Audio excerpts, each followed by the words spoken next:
Nhớ bấm like và subscribe kênh ủng hộ mình nhé.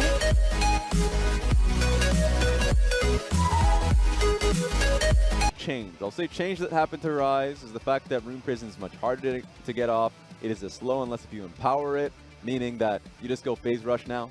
Yep. You don't end up going into Aftershock. You can go into Comet. There are times in which you can do that, but phase rush makes a lot more sense. But the outright damage has been boosted.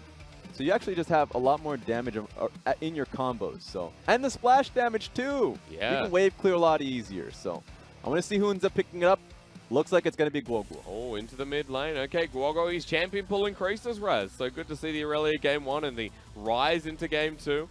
Returning back into the LPL in style, and he's going to have be a stylish person coming into game 2 to take us forward. I want to see what ends up happening here. I mean, even though it's Guoguo picking it up, I want to see what matchup he wants to pick himself into.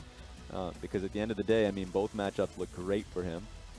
And Rise is always that type that, you know, you have to watch out for. Not a lot of people are picking it up, but he still has all the things you know and love. He can change certain matchups with how splash damage currently operates. Rod of Ages is now cheaper, which is now, of course, just, you know, a lot more gold efficient early on. We've seen a lot of people picking that up as the first option. I think I remember hearing 97% gold efficient at the first stack, literally minute 1. If that's the case, then there is no concern other than just literally having Catalyst and Tier early on. But I mean, your Rise, you should be fine.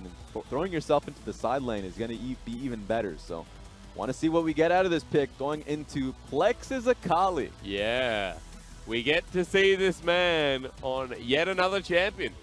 He's also got a very wide champion pool here in the LPL, so Plex has been a standout so far. And for LNG, that mid 2v2 is going to hurt at level 6. Let's see if OMG can withstand the pain here in game 2.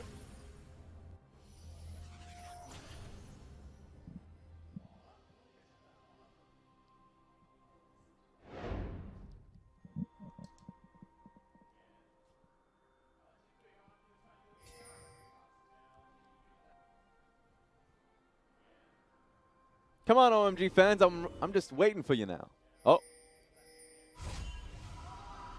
Are we there?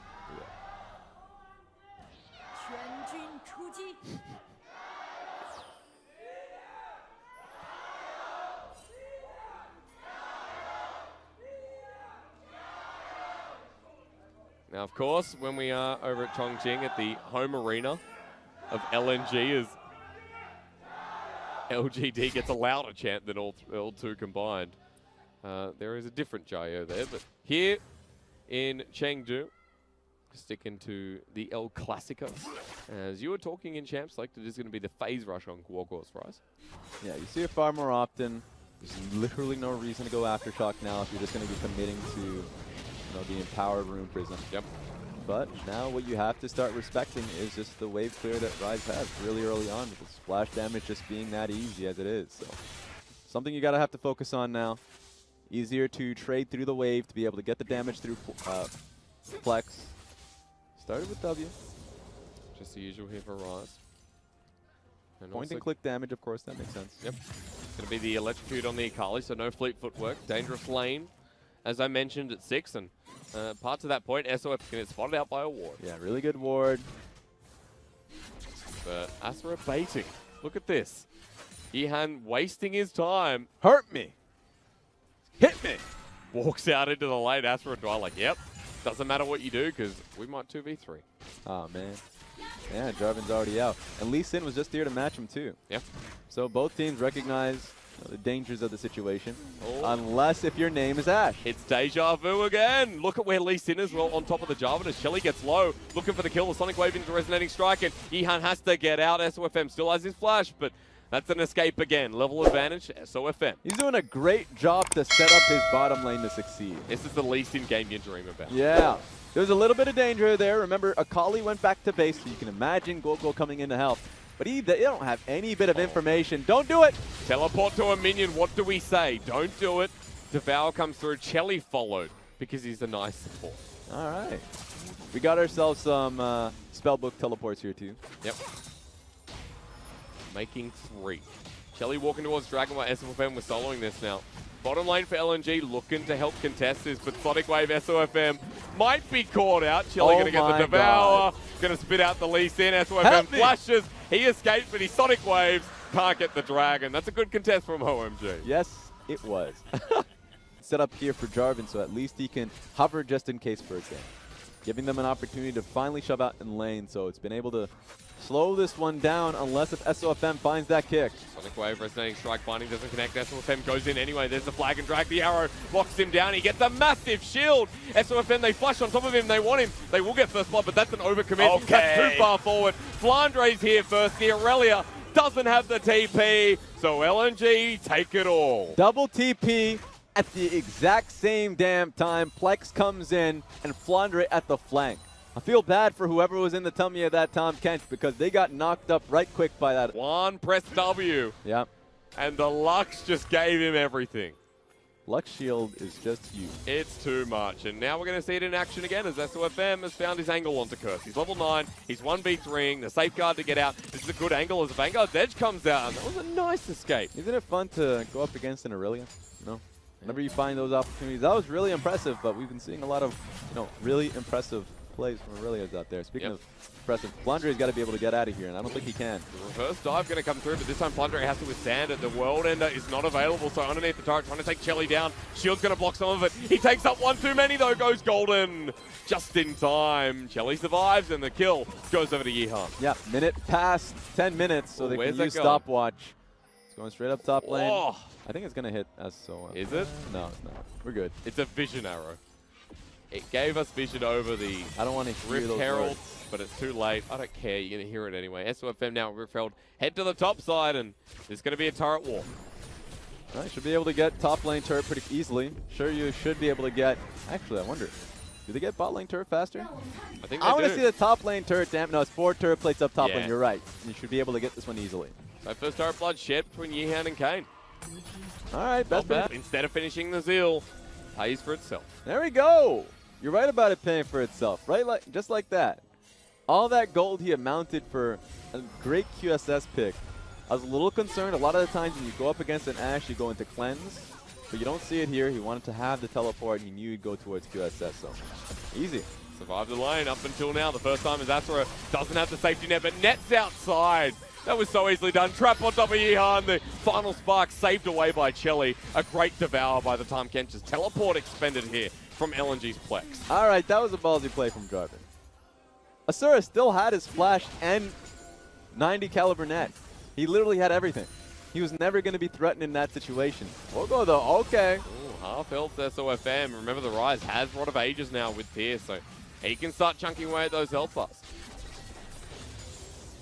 I mean, all this pressure that they had in the adjacent lanes of Dragon gave them this pressure. Yep. Don't know what OMG is going to be doing. They're not going to be able to get a second Infernal for themselves unless if it's a steal. And they can't push mid-turret. The wave's not going to be ready there as well, so double Infernal potential out the wayside. A Mountain coming up next, so we got the best of them here in Game 2. Really, that was just... King towards mid with SOFM at the other flank angle. He's close. Let's see what he gets. Oh, the kick. Where does he send it? He sends it against the wall. 2-man in the end. Shelly gets knocked up as Flandre finally joins the fight. Doesn't need that second item. It happens in an instant. SOFM even survives, and Yeehan getting hit up by Flandre. The Vanguard's edge is in, but Asarai just locks away as Plex almost dies on the outlier. Flandre slowed down. And OMG looking for something, but they get torn apart again. I want to see the... Okay, Save defend your it. man. Gorgor, you're a hero. A true patriot is to save the Jarvan, yes, but not the turret. That one was an interesting fight. I want to see it one more time because you're right. SOFM kick went in a weird direction. Flash came through from the Jarvan, so he was well protected at the end, but it was Flandre that drove right through. Got clear out vision, and they have this, the Scuttle Crab picked up in the top side.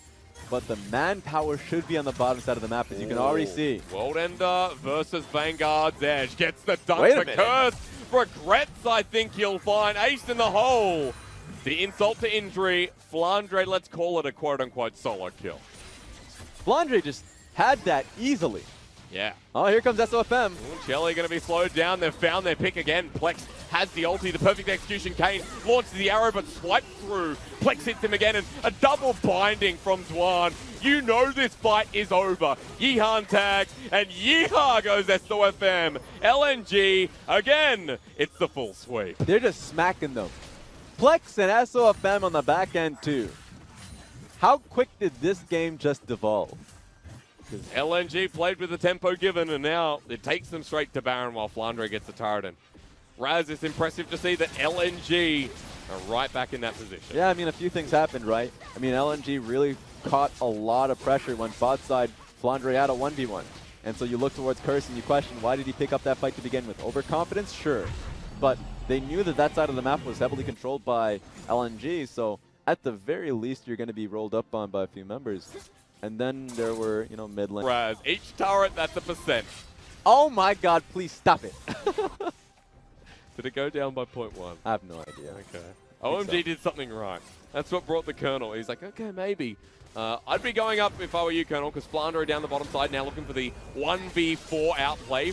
Kane has the arrow, launches onto it, but look, Sofm and Dwana coming in, and Flandre hasn't died. Okay. They come on in for the engage, and Plex into the backside. OMG are routed. LNG now just getting star points. They run up to Gorgor. Here goes Golden. Sofm laughs in the face of danger. LNG do it again and again and again. Salute to Plex on that one. Came in and saved Captain Flandre, who was, looked like a 1v5. Sent so many members at him. But then Plex comes through and then just eviscerates him with the squad. In the past, we've asked, is it too early to believe in Snake, now LNG? I have to say, each and every series we see them, they look better and better and better themselves. Adding more style kills seems to be the works. Sofm will drop down here, but it's too late for OMG. The Nexus now targeted. They're all up, but Dwan and Plex work their magic. And another 2-0 in the bags for LNG. They are the ones that made the visit. They made the travel over from Chongqing to Chengdu, and they get the job done. You know, it's funny. You talk to a few members, whenever it comes to sports teams in China, they talk about how there is a rivalry between Chengdu and Chongqing. And they also expect it to, you know, traverse to League of Legends as well. You know, the fact that LNG and OMG, perhaps they're going to get to a level in which they're on equal footing and that they're going to be rivals. But you know who is never rivals? The Hammer and the Stake. You can't be a rival if you're just going to be you're getting hit all the time. It's not possible. And OMG just got smacked up this series. Oh, they did. Good attempts made, but at every corner shut down by LNG. And I have to say once again, I mean, Sofm was there. He made that game happen. He made this series happen for LNG. It's real fun to be